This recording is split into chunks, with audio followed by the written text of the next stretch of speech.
Good to see you guys. And as we get started today, a lot of energy with the team as we begin our prep for New Orleans. Make sure as we're getting back and kickstarting everything back in, capturing that play style, which leads to the identity that we love to play with. So big day today and lots for us to improve on. We identified some of those things into Monday and now getting into the week. So let's get rocking with you guys. So starting with injuries, what are you expecting from Andrew and then Noah and obviously Marshawn this week? Yep. So Andrew has been cleared to fully participate in practice. And Marshawn is also fully participating in practice. Yes. And tough news on Noah. He's going to be out for a while. And so Brown. So he had a significant internal injury from the game. And so that's going to knock him out for a while. And we love him, man. He's this play style, the identity of how he goes. And so that one hurts. He's been absolutely one of our glue guys. And after the game or during the game, between him and the medical staff, they did a really good job to address what was a serious injury. And, fortunately he's going to be okay, but it's going to knock him out for a bit. Say for a bit, is this season ending for him? Yeah, we'll visit that later this week, but it's likely, heading that way. Okay, and I just want to ask one more on Marshawn too. Just Sure. How much can one defender add to a defense and change things for what you do?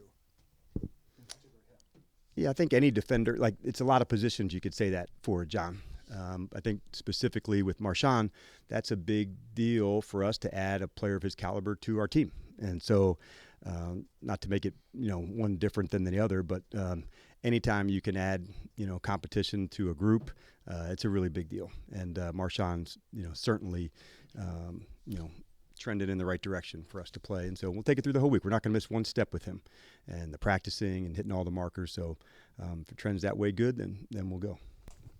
To stay with the corners Sure. with Mikey Sanders still. Obviously, he's not the tallest guy out there. How does he use what he does have, his lack of size, his whatever else he has, speed, Yep. to be as successful as he has been the last few weeks? Yeah, you're right. That there's an element of that that's instinctual, to know how to play, somebody specifically, and that part of knowing where to go through the hands, how to play to a player, those things. And you could also say the same thing even from the tackling standpoint. He really understands leverage, Ben. And so in tackling, it's all about leverage. Can I get to the right spot? Can I get the right technique? And so from that standpoint, that's no surprise why he played well inside, because of understanding leverage and angles, and that carries over, when he's playing outside as well. And you guys drafted a lot of guys who were team captains in college, including him. And obviously, that's not just necessary for this year, but that's as you're building this. But in terms Right. of this year, how is he, Mikey? How is that aspect of his persona helped you guys this year, or how has it manifested over the course of the year? Probably the best way to say it, Ben, would be that we've got a group of guys that are part of a leadership crew here, and Mike's on it, and so that should say a lot. As a first-year player, that the other guys think of him in that way, and so I love seeing him develop in that way. And he's got some excellent mentors here to look after, but he's very intentional about improvement and getting better and finding the right things to hit on, and so that's the type of player that you want leading. And so, yeah, he's. I'd heard he was remarkable in that sense before I met him, and I certainly have not been disappointed since then. I can remember asking a player there, if you could only bring one player with you from this group, who would it be? And the player was like, Mikey, why are you even asking me? And I thought to myself, okay, that's of a crew that had a lot of good players on that team. The player's response was Mike, and it wasn't even like a hesitation. It was almost like, I'm insulted that you asked that. So I thought that's a pretty good sign as what leading as a young guy would look like. Hey, Dan, with Noah being out, how big of a loss is that offensively, and who do you want to see maybe get those snaps and kind of step up here? Yeah, it is the hardest part as you're going through it for the game, and when you miss, significant time, and we've got a pretty deep crew there, and so that helps where guys can play into different spots, and you've probably seen some guys play outside, some guys play inside, and so having a deep crew allows you to do that. But Noah does have some specific size and speed traits that are unique to him. He's just such a tough, hard-ass competitor, and so I love that he brings that to the team. And I know he'll get back and he'll get well. But it's definitely a tough one for us because of not just what he brings on the field, but also, Scott, what he brings off the field as a ball player and as a man. When you took this job, Dan, you probably had some short-term expectations and long-term expectation. And as you go about it, where you're at today in the building, as a franchise, as a team, do you feel like your vision is ahead of schedule? I didn't put a timetable on it to say there had to be something, by this marker or this date. Adam and I wanted to go after it together as hard as we could and, keep our head down to go. That's probably a better question, months from now when the season's done, to say what are the things that we've accomplished that we wanted to so far, and now what are the steps that we want to go ahead. As it sits today, I don't think too far down the line or too far back for that matter. And the reason I do that is it's just throw it all into this week with the guys and dig in from there. But it's been like a really cool journey so far, and I haven't allowed myself to look, like I said, too far down one way or another. But the people, like most things, make the experience. And so that's the part that I'm really enjoying in those relationships with those people. You said at the top you identified some things that you want to clean up. Can you clarify what Sure. those things are? There's a number of things, but when you're you can't pick 30 things, right, Chick? So there's some line of scrimmage stuff that we wanted to make sure on both sides, the lead sled dogs, we're getting the right looks for the right guys and putting them in the right spaces. And so those we're always going to dig in on third down, always. And then the winning time moments as the season goes along and the air gets a little thinner, you got to keep executing at a really high level. And we've all seen that, from, games over the weekend and that you watch, to say those are the moments, Chick. And so we still do some. We just got done a walkthrough today that had some, specific end of game, end of half moments. We'll have some more at practice today and into tomorrow. So those are the ones that I don't think you ever feel like, okay, we've done enough there. You always want to stay ready. You always want to stay on it, because so many of these games, I don't know, maybe there's 70% of them are within one score. It's a high number.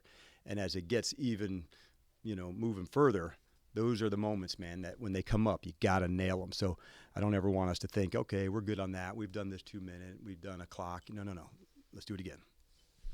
Dan, how weird or hard or difficult is it to get ready for a game where you don't know who the opposing quarterback is, and it seems like on some level there's 3 different options? Yeah. I didn't know where you're going with that. How weird is it to start the question, but I get where you're going now. I said, yeah, we know. It's good, though. It's a good thing. It's only weird if it doesn't work. You'd really think about the system, because Coach Kubiak in this system, although there's tape on all 3 quarterbacks, you want to look at what's the team do. And most of the time, not all the time, but most of the time, if we had changed a player, you still run that system. It's not so different that one's this way and one's that way. Those teams, it can be even more difficult, to do. I can remember years back with, I hope I get the name right, with Cam Newton and Derek Anderson. I'm hoping I say that right. And they were much different in terms of the way they would feature players, where in this system, first year into that, there's a lot of the same calls. And it won't be all the same, but there'll be a lot of the same. So that's where we put our time and our effort in. From the specific players who are studying, the other ones, we've got the film on all 3, so that's how you have to prepare. It takes a little extra for the players, but you have to really train for what they do best and then work back from there. And then with Crowder, open the window there. Any more importance to his return now that Noah's going to be out for some time? How do you view Crowder's role perhaps going forward, and where is he just in the injury process? So he's had a good process of going through, and we haven't missed one step of his recovery. And that's the biggest piece. We were referring to Marshawn earlier, and it's the same thing with JC, to say all the way through, to make sure there are no setbacks. We're pushing it forward. And then when we feel like, all right, it's game ready, then we'll go. So we'll make that decision after we go through practice. Could be this week or the following. We have some space and time to do that. His value as a returner, his value as a slot is proven. And so that's a good thing. But we're not going to miss one step. If he's ready and it fits, then we'll do it. And if we need more space and runway to do that, we'll go that way. So like most big decisions, you take the time you need to make the right decision. And then that's why they have this window, which I think honestly is a really good return to play format. Some people need longer windows and runways to return. Some injuries require that. Others don't need as much, so that's why, okay, this player doesn't need 7 days or 14 days. He only needs 7. So I think having the flexibility, it's just better for the players. And I don't know what the numbers say, but I would imagine that the re-injury rate is lower. Because years ago when they were back, you go, and we're back, you go, and we're getting smarter, as we're moving forward, and I think that's a big piece of it. Aside from quarterback, what do you see from this offense, is the offensive system and the players around them? Well, I think featuring Kamara, as a runner, this is a fantastic player. And so when you run a zone scheme like they do, and you can really stick your foot in the ground, plant, and go. And for the teams that covered, for the people that covered, through Mike Shanahan here, and the speed off the ball, putting your foot in the ground, that's Alvin, and that's his speed. He can really stick his foot in the ground, jab, and then the other side is him as a receiver. And so it's not just screens, but when you can put a running back out in the slot or outside and throw the ball down the field, that changes things. So he's a fantastic fit in a good system. He's one of those rare players, whatever system you have, he's going to play well, but there's certain ones that fit guys more. So he's the focal point to me, but that's where it starts in the running game for them. What have you seen on tape from Chase Young?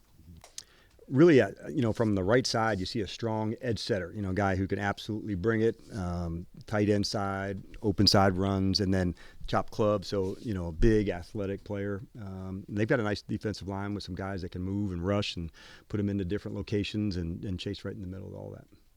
Hey, Coach. Hi, Donna. Where have you seen the growth as far as the offensive line, as far as their pass and their run protection? The last game was a big boost for us. We really have emphasized it, Donna, to make sure could our combinations be on point, and could we really nail down the things that we wanted to. Now, like most things, one game doesn't say, okay, everything's this or that, but staying in that pocket of putting the work in, because this is a really connected group, and so having Wiley back into that has been good. Luke has started at right and at left, so the group has played 7 or 8 guys and played well doing that.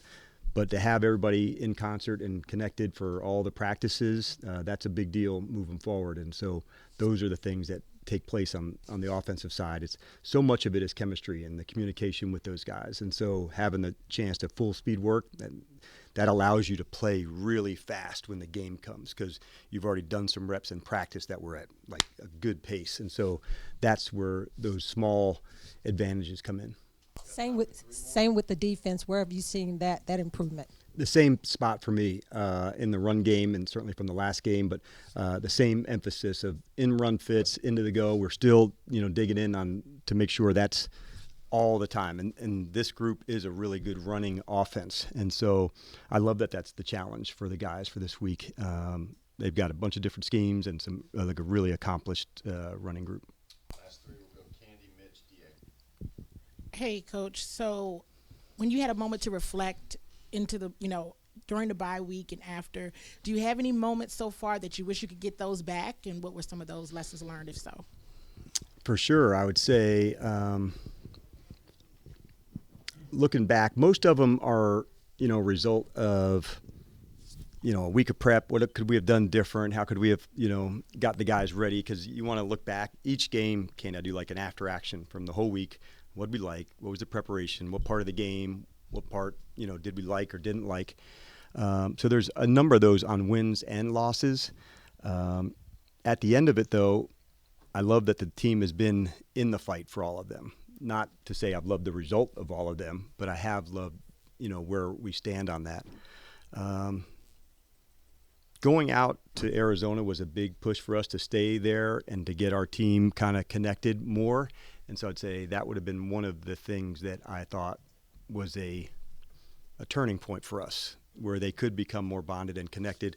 Most of the ones that I'm not as pleased with, are usually related to scheme, or, early on we weren't tackling as well as I would like to see. We're still not getting the ball defensively at a rate that I think we need to. So those would be the things that, you look back and say, well, what else can we do? Why isn't that happening at the rate that, I would be pleased with? After 13 hard weeks over the bye week, you want the guys to kind of unplug a little bit and relax. How hard is it for them to kind of get re-engaged and get back, up to the play speed of an NFL, preparation week, and how do you make sure that this team isn't rusty as they go to New Orleans? It's really important to come back on Monday and start that process so you can throw a hell of a practice today. If you had waited all the way till today, I think that's what you are vulnerable to. So when we came back, we wanted calls and communication and catching and all the movements that you need to play. And so that's where we started it Monday. And the good news was that the team came back energized, and ready to do that, to see one another. And so if you don't have that day, that makes it much harder to recapture what you want in the speed today. So I was pleased that we were able to capture that on Monday. One last on Marshawn. Teams don't usually get a player of this caliber this late in the season making their debut with their team. And I know it's 1 week at a time, but how advantageous do you think it could be potentially to be able to throw a completely different look at a team that they haven't seen on film all year? It's a big deal, Dave. You're right. And to add a player of this caliber like after the trade deadline, so to speak, and it just doesn't happen very often. And every once in a while there might be a player that comes back off an IR that had an injury that was there, and there is an energy that goes along with that. And so we're really pumped to have him and get rolling with him. But it does take a few games to get into that rhythm, with new people, but it can change the math. There's no doubt about that, and you're on the right topic. But it's important getting into the reps and going through that, over the next month, because then collectively, how do I communicate with him? There's an eye signal. A nonverbal call, those kind of things that you don't necessarily see at practice that happen in the game. And so that experience is really valuable too. All right. Thanks, Coach. All right. You guys have a good one. We are in the bubble today. No, I just changed it. Everybody's outside. No, I don't think so.